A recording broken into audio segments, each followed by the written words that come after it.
स्वागत है आपका हमारे चैनल पे। आज हम बात करेंगे पेट की समस्याओं पर जो शुरू होती है इंडाइजेशन से।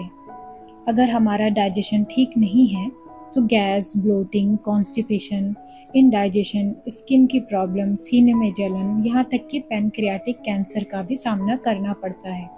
और आयुर्वेद का तो कहना ही है कि 90% बीमारियां हमारे इंडाइजेशन की वजह से होती हैं।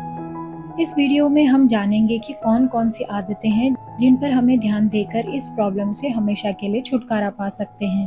और हम कुछ आयुर्वेदिक ट्रिक भी आपको बताएंगे जो आपके बहुत काम आने वाली हैं। अपच यानी कि इनडाइजेशन, इसका कारण हमारी तेजी से बदलती लाइफस्टाइल की गड़बड़ियों में छुपा है, जो कि कुछ इस तरह है। सबसे पहले हम बात करेंगे रॉन्ग फूड कॉम्बिनेशन की, यानी कि गलत खाद्य संयोजन।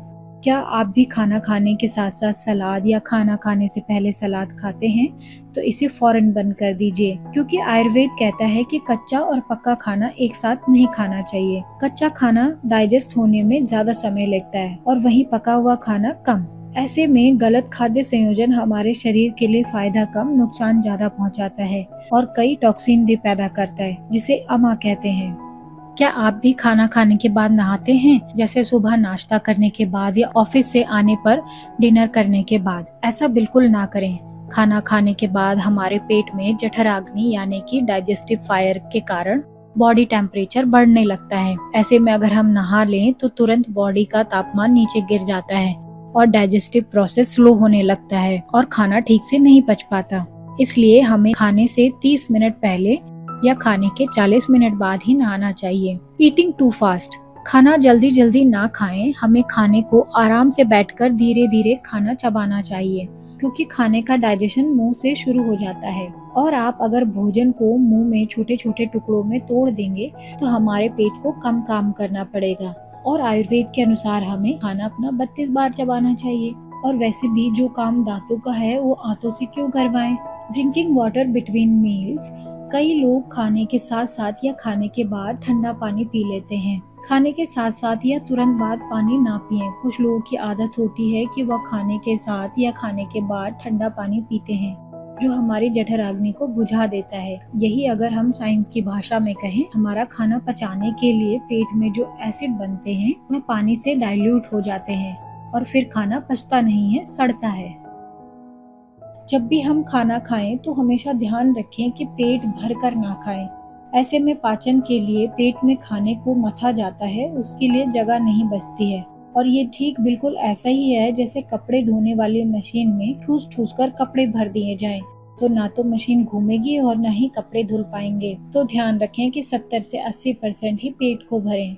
स्ट्रेस, क्या आपने ध्यान दिया है कि ज्यादा घबराहट में आपका पेट खराब हो जाता है? आज की लाइफस्टाइल में स्ट्रेस होना कॉमन है, फिर वो चाहे एग्जाम का स्ट्रेस हो या ऑफिस का, घरेलू झगड़े का या काम का या फ्यूचर का। ज्यादा स्ट्रेस लेने से हमारा डाइजेस्टिव सिस्टम को नुकसान पहुंचता है। इससे बचने के लिए आप खुद के लिए समय निकालें। हो सके तो कभी शॉपिंग पर जाएं, योगा करें, डांस करें, मेडिटेशन को भी अपना सकते हैं और साथ ही दोस्तों के साथ थोड़ा टाइम बिताएं। ये आपको बहुत हेल्प करेगा। Irregular food timing, busy modern life schedule का एक सबसे बड़ा नुकसान ये है, लोगों का खाने का कोई टाइम फिक्स नहीं है। ब्रेकफास्ट स्किप करते हैं या फिर जल्दबाजी में खाना खाते हैं। लंच बाहर से ऑर्डर कर देते हैं और डिनर लेट करते हैं और साथ में मंचिंग भी करते रहते हैं। ऐसे में बॉडी कंफ्यूज हो जाती है और खाने का कोई भी फिक्स टाइम ना होने से हमारे शरीर में पाचक रस ठीक से नहीं बन पाते हैं। तो ध्यान रहे कि खाना सही टाइम पर खाएं, बीच बीच में मंचिंग ना करें। फिक्स टाइम का मतलब ये नहीं है कि डॉट पे ही अपना खाना शुरू करें। लगभग उसी टाइम पे आपको डेली खा लेना चाहिए। अब हम बात करेंगे कुछ ऐसी आदतों का जो हमारे डाइजेस्टिव सिस्टम को और मजबूत बनाएंगी।